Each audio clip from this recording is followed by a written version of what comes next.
Hey y'all, and thank you for coming back to my channel. Don't forget to like, share, subscribe, and make sure you're hitting that notification bell to stay completely updated. Clovers, this is so weird. I keep saying it's weird recording again. I'm just happy that I'm back into it, and I got some great content ideas coming up. I'm super excited to, I guess this is my revamp. But like, I'm super excited, and let's see what we can do with this time. It's so many changes that have happened in logistics in total. So we want to start veering away from talking about just dispatching. I want to talk about the logistics industry, emphasis on the trucking industry as a total, not just freight dispatching, because it's so much more than just freight dispatching. All right, Clover, so y'all know I'm all about making informative, educational videos, so this one's not going to be any different.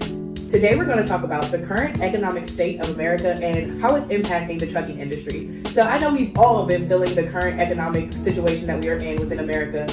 One thing I can say is I'm praying for everybody. This is probably the worst I've seen our economy as an adult, and this is actually mind-blowing. People cannot afford to live. And I'm not talking about like live in abundance or live in luxury. Like, people cannot afford to live. They cannot afford housing. They cannot afford food. The prices of food have skyrocketed. So it is a crazy economic state that we are in as a country, and it's definitely affecting every industry, but it is really affecting the trucking industry. So let's take a deep dive. This topic is important because the trucking industry directly affects everything that every consumer does in their everyday life. Everything from this MacBook to the banana I had for breakfast this morning has been transported by a truck at some point in time. That's why I've always pushed, build great relationships with your drivers and let them know that you actually care about them and you value them and their services, because everything that we need in our everyday lives is directly being transported by one of these drivers. And if you think about it, like during times of like high stress, when we were in COVID, truck drivers didn't get to stay at home. Like, they didn't get to have a break. They got offered better rates and hazard pay because we still needed those things. They are the people that were transporting the gloves. They're the people that are transporting the masks. We need them. So drivers have a special place. Our current economic state, we're going down. I don't care what anybody says. We haven't looked this bad as an economy since 2008, which was the last time we had a recession. So I don't care if they want to announce it. I mean, I could read and call a spade, and that's what's going on right now. The trucking industry has also experienced an astronomical increase of supply chain disruptions. From, of course, COVID kind of kicked everything off. Like, the past 5 years has been really rocky for the trucking industry. We've had some great highs, but anything that goes up tremendously goes down tremendously as well. Good old Newton's law. What goes up must go down. So, you know, it's always good and wise to track any industry because everything goes up and down. It's just a way of life.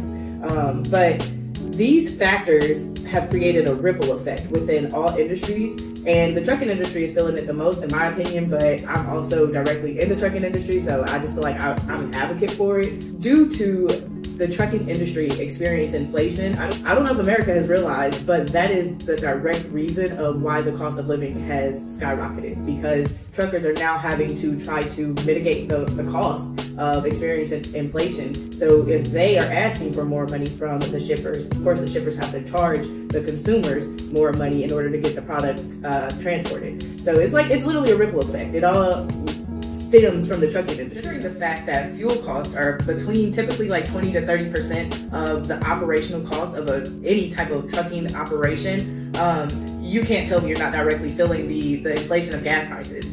By gas prices rocketing the way that they have in the past couple of years, drivers are now having their dispatchers mitigate that cost by making the shipper pay out what's called a fuel surcharge, where they basically tell, like, essentially they're going to do it by when you're negotiating and you ask for more money. I always like to bring up the fact of fuel costs, and we all know that we are in inflation right now, so don't play with me and don't disrespect my driver. That's how we're needing to basically try to recuperate some of those expenses due to the increase of fuel prices.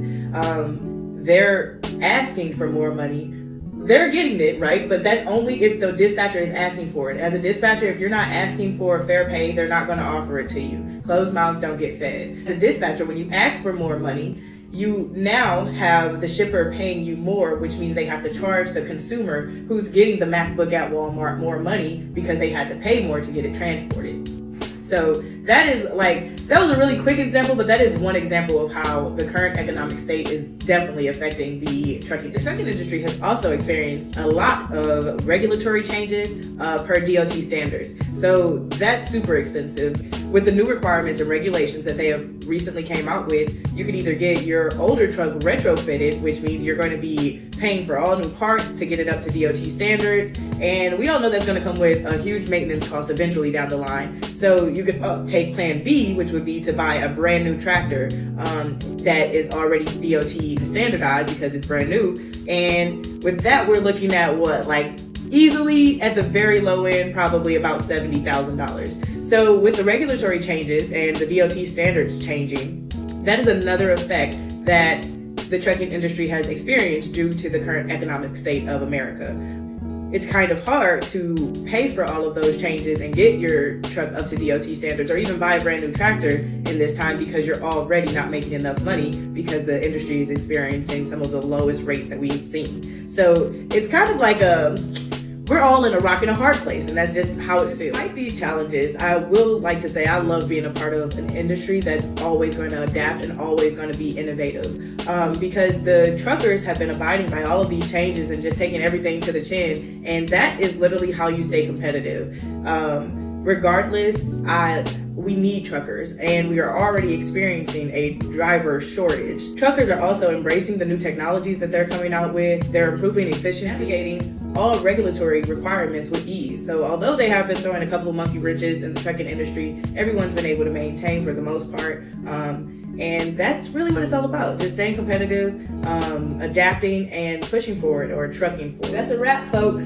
We discussed how the current economy is directly affecting the trucking industry, and I even gave y'all a couple of tips of how to mitigate some of those expenses, especially when it comes to fuel. Always try to negotiate for a fuel surcharge for your carriers, because we're feeling it. Like I said, fuel is 20 to 30% of a carrier's operational cost. So if we can pass some of that cost through to the shipper, let's do it. We already experiencing inflation with our goods and services anyway. So adding another dollar on, what's gonna be the difference at this point? We're already paying an arm and a leg for everything. Hope y'all enjoyed this video. Thank you for watching. Don't forget to like, share, subscribe, and come back. I got some more kicking content for y'all. We back, baby.